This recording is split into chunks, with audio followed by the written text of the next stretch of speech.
Santa, are you ready for Christmas? Ho, ho, ho.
Mwah.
All right, guys, good morning. Welcome to Appalachia's Homestead. Busy, busy, busy. Merry Christmas.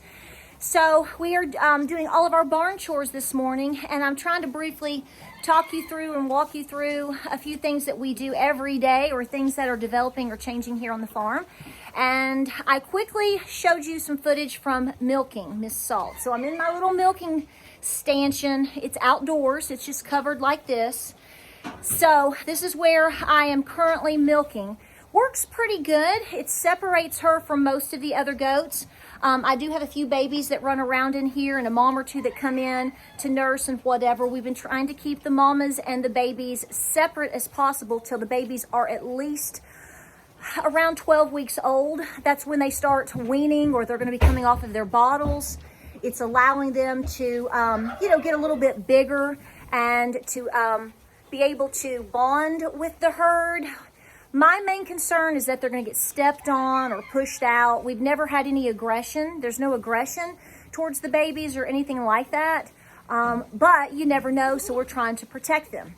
Now, what you'll see is when, I don't know if I'll put the clips in when I'm talking or if I'll do them separate. The main thing that I do, and I've got past videos on this with milking cows, goats too.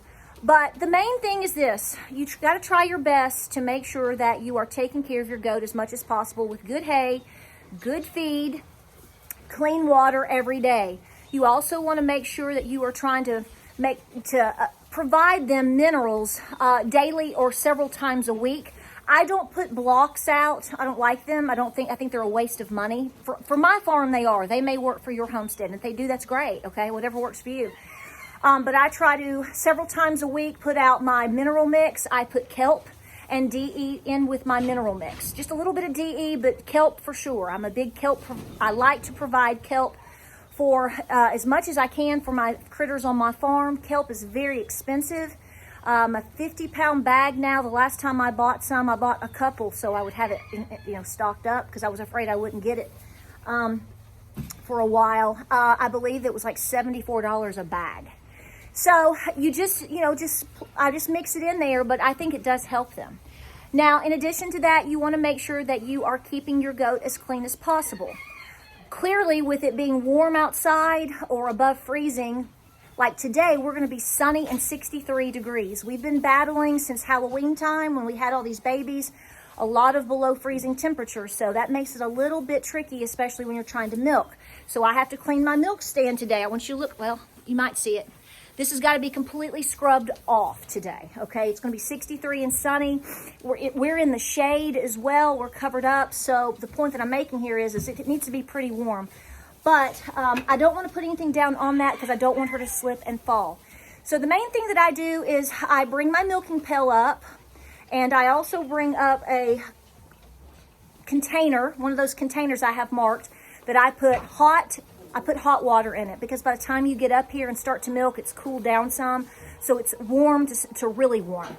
But I use Dr. Bronner's soap. I've been using it for years and years and years, and I wash her down thoroughly, and I make sure she's clean, and then I dry her off thoroughly with another clean towel, and then I do an initial expression of the teats, about 5 or 6 good squirts that you want to do to kind of push out any bacteria that's at the bottom of the teat or anything like that. You want to just push that out, right, and get the stream going. And then I collect the milk. Miss Salt is typically giving me it varies. Sometimes I can get a little bit over a pint, but on most days I'm actually getting about a quart from her. Sometimes a little bit more than a quart. So it's going to vary on the goat. The age of the goat, I think, has a lot to do with it too. I mean, the healthier and they are, and sometimes depending upon how many times they've had their babies and how many times you've milked them can also determine. They get better with age typically, but Salt has come out of the gate being the best milker I've ever had. We were getting up to a half a gallon a day from her. So she's doing great. So I have downgraded myself to just milking one goat right now, because the other girls that I was going to milk, I'm actually letting them dry up. I'm letting them rest. And I'm going to probably re-release them with Rip, my buckling. Oh, excuse me, not my buckling. He ain't no buckling. Have you seen him? I'm hoping to breed them again and maybe have late spring, early June babies. And then I'm going to milk them. It's going to be Mama, Katniss. I may do Salt again. I may give her a break and then I don't know yet. I'm working that out. So I'm just letting you know that I am going to be breeding some of my girls again soon. Hopefully they'll take. I wasn't sure if they were going to take like they did before, and just 11 of the 12 did, so he's a sure thing. I took my cap off. It's too hot. It's getting hot out here. I know, we go from 25 to 63. Welcome to East Tennessee. So anywho, so I have milked her. I think I got a quart or close to a quart this morning. The milk is then going to be taken down to the house. I triple strain it. What I mean by that is it goes through 3 different strainers. You'll see that. I've put that in clips. I have 3 different strainers, and I put it into a quart or a half-gallon jar, or it just depends on how much I think I have, okay? Then I take that to my freezer, which is in my garage. I have a freezer in my garage designated for this specific stuff, the milk, these items. And I like to leave my milk in the freezer for at least an hour. I actually like it up to 2 hours because it's super, super warm when you take it down to the house. Okay, so you're trying to immediately chill it down, slow down bacteria. You just want to get it really cool really fast. So that's why you see milkmaids telling you that they put it into the freezer for 30 minutes, an hour. I think an hour plus is best, but it just depends upon what you're doing and what works best for you. Then I take it out and I put it in the refrigerator. I try to consume it usually my fresh milk, it's on a rotation. I can go through it within up to 2 days. I have given some back to the babies, as you know that, but the babies are so big, she can't keep up with that. one goat is not providing enough milk for 6 bottle-fed babies, which are inside of the barn. That's why, because they were rejected or they couldn't latch on or whatever. You know the story there from the past couple of months. So that is how we do our milking, and it's been working beautifully. I will tell you once again, if you are milking anything and you don't have this, you need to get it, okay? This is called Fight Back. Your local farm supply store may sell it. It goes a long, long way. You just have to use a couple of squirts after every time, sprays, if you will, after you milk.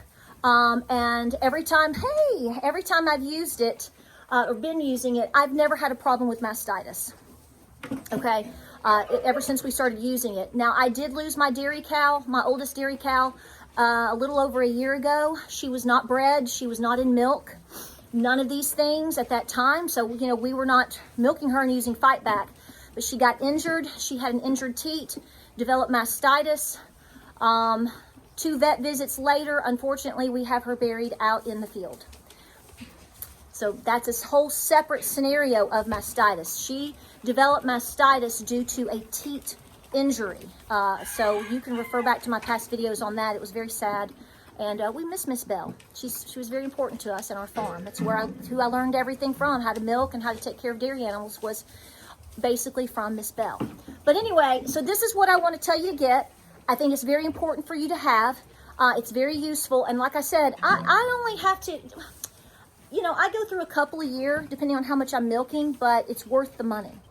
Was it a late night, buddy? Were you barking all night? Just like livestock guardian dogs are supposed to do, y'all. Bark all night long. Blanche, how you doing, honey? We're going to try to clear out some of this junkyard dog stuff here. That's right. We got to go to the dump, girlfriend. But we can't disrupt Mama here. Look at that over there, those blame turkeys. Well, I'm trying to get in the shade so you can see. We got this side. Oh, gosh, girl. Vogue is going to be calling at any time right now. We don't care, do we? We don't care. That's the beauty of this. We don't care. So you can see that we've got the entire side done. Finally, I love the chocolate brown. I love it. And so far, so good. So after Christmas, we're going to be moving into phase 2, which is the gutter and the concrete. And let's hope and pray the rain and or the weather works out for that, because right now we're warming up. So you can see, I think somebody's already tried to rub their nose up against it. Is that you, Daffodil? So I just want to say we got it done, hun, and it looks great. We're happy with it so far. And we're just doing one side. Like I told you before, we're just doing this one side. Hopefully moving into next year, if the world doesn't blow up, we'll be able to do this side over here and the roof. Baby steps. Save your money. Work your goals. Sometimes you have to shift them. So like, for example, we got a lot of items that we needed for our woodshed, but we decided to concentrate the cost of the metal for the barn before the woodshed. So see, this is what I'm saying. You start projects and you save for them and they're important, but all of a sudden you go, holy cow, we've got something more critical to do. Quick decisions have to be made sometimes as far as what is the most important thing for your farm. Hi, Mama. Everybody's asking about you. Why am I not milking you?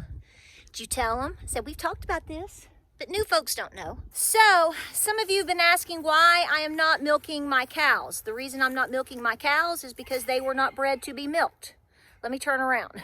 I have 2 milk cows. As you know, like I told you before, I lost one a year ago, and then I had the opportunity presented to me this past June to get a new milk cow. She's not new as far as being milked or freshening or anything like that, Miss Daffodil. But we decided to wait until we got through all of our goats having babies. Who are we going to milk? How are we going to add this? How are we going to do that?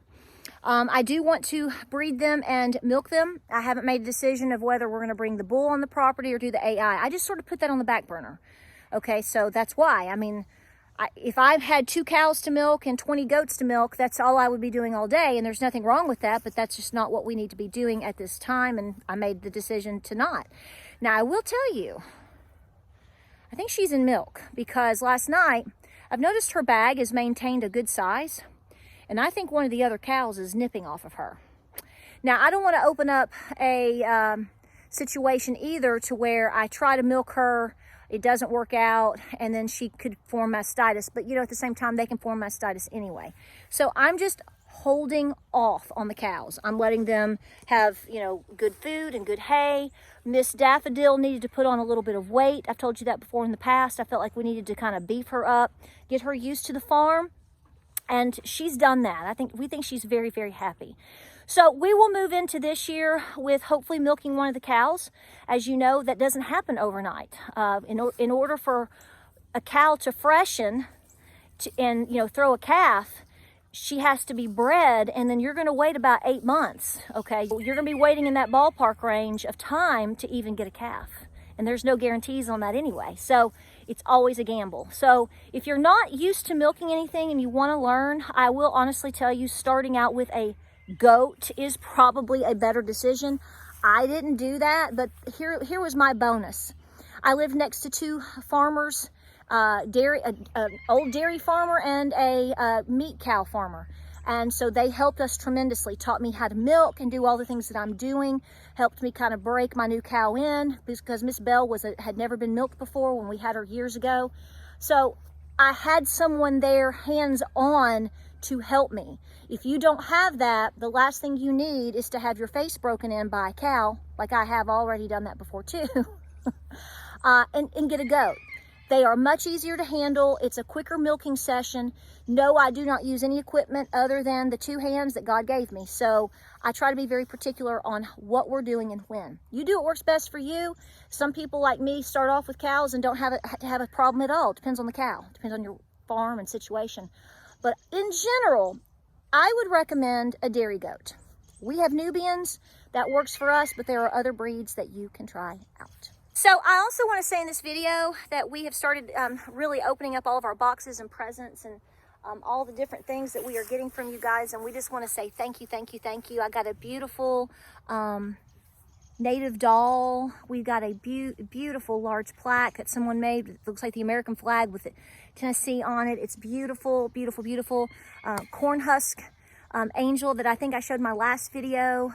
So many beautiful cards and letters, and even, you know, cards for Nana and Lou. And so we just want to thank you for that and hope that you have a super Merry Christmas. I keep saying that, but I really want you to have a very enjoyable Christmas this year. It's going to be very important for everybody. But here's the thing, when you start this lifestyle, even on Christmas Day, this is what I'm going to be doing. I mean, you know, so you have to pick and choose things differently. It forces you to simplify everything else that you're doing. So for Christmas Eve, for the family, we're doing just basic appetizers and a couple of salads, and gonna let the kids open gifts, and we're gonna play a couple of games and have fun. That's what we're doing, okay? Christmas Day, I will confess to you, over the past couple of years, I came to the conclusion that with all the work that we have to do and getting ready for Christmas and Christmas Eve preparing for the big get-together, because we have a huge get-together Christmas Eve, and then we do a half-family, smaller get-together Christmas Day, because people have other things to do. And Christmas Day, I'm going to make my cinnamon rolls. I'm going to make sausage balls.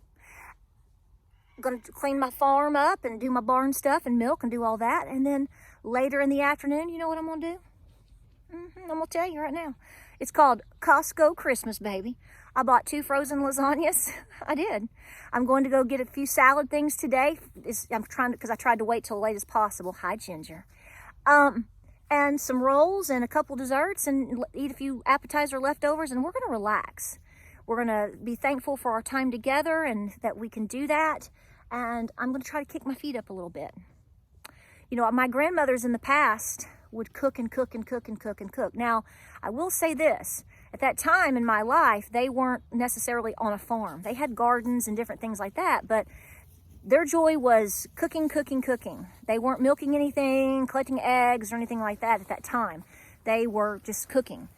So when you take on Guys too, but mostly girls. You girls out there, you young ladies, like me, we're young, you girls. I mean, ho, ho, ho, okay? So it is what it is. So do whatever you need to do to enjoy yourself and try to relax just a little bit. You know, watch an old movie, look at old pictures, play games. And so that's what we're doing. So this is going to be the first Christmas that we've taken this approach. And I have to tell you that I'm looking so forward to it. I'm so happy that my family decided to all say, okay, we're all going to give it a break. Let's do appetizers, right? And let's just only give to this. Okay, it takes a lot of pressure off because there's so much pressure everywhere else. You don't have to have the $100 honey baked ham or whatever, and you know, the big old turkey. You know, sometimes just having some sausage balls and a couple of cookies and, you know, mozzarella sticks for all I care. I love mozzarella sticks. So long story short, I hope you've had a wonderful year. I know that it's been very hard for all of us, okay? And I know there's been a lot of changes, and there's going to be a lot of things to come in 2024, and we speak a lot about that because I want you to be mentally, physically, and spiritually ready for it. And, you know, we may not see anything dramatic until spring or into the summer, but I can guarantee you we're going to see more dramatic things the closer that we get to election time, which of course is October into November. So do everything that you can to prepare. Enjoy your Christmas. Allow that time for yourself. And, you know, remember your blessings. And you hear this and it sounds like such a repeat. But every time I make a video, I have to remember that there's new people here every single day. And this might be the first time that they've ever heard anybody say that. And I will tell you, as a woman and as a wife and a mom and a people pleaser, I'm a people pleaser. That's one of my downfalls, is I try to people please too much. I've gotten better about it, but I am a people pleaser. And so therefore, when we have those types of personalities, we feel like we never allow ourselves to stop and breathe. And I want you to stop and breathe. Do the things you got to do.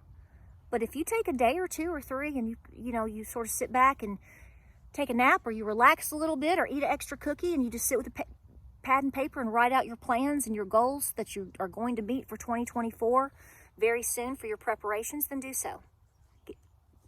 We give ourselves that permission. Guys, I love y'all. Appreciate you being here. Hope you have a very, very Merry Christmas. I'm going to try to keep videos rolling, okay? I mean, I might take a day or two off, but I have no need to just say, I'm taking a week off. I don't need that type of mental break from YouTube or from you guys because I love being here. And you all have supported me and helped me out as far as watching my videos for almost 10 years. And so I love this. People ask me all the time. They're like, why or how do you make all these videos every day? Or how do you... Because I love it. See, you prioritize and you do the things that you love. People make time for the things that they love to do or they want to do. It's about priorities. And one of the things that I love to do, besides genealogy and hanging out with my family and things on my farm, is I love to be here and share it with you. If I didn't, I wouldn't still be here. It's as simple as that. And I appreciate your time. And always remember, thank you so much for the cards and the gifts and all the blessings. Just always remember going forward, I'm so grateful for those things. James and I are so grateful for you. But never feel the pressure to send me money or gifts at all. If you do it because don't send me money. I always tell you that. I'm like, don't send me money. Spend it on yourself. There's got to be something you can do that you need for your pantry. And that's my goal, is to make sure that you are doing all the things that you need to be doing for your family and to remind you how important that is. We're doing okay. And as long as we're all here together and we have each other's backs, what else can we ask for? Like, subscribe, and share. Merry Christmas. You know what? I promised you those scones. So I'm going to get down there and wash my stinky butt. And I'm going to make some scones because you know what? Those scones are fabulous today. They're even better tomorrow. That's why they're so good. Love you all. Merry Christmas. Happy New Year. I'll see you like tomorrow or something. Have a great day. Be blessed. See you on the next video.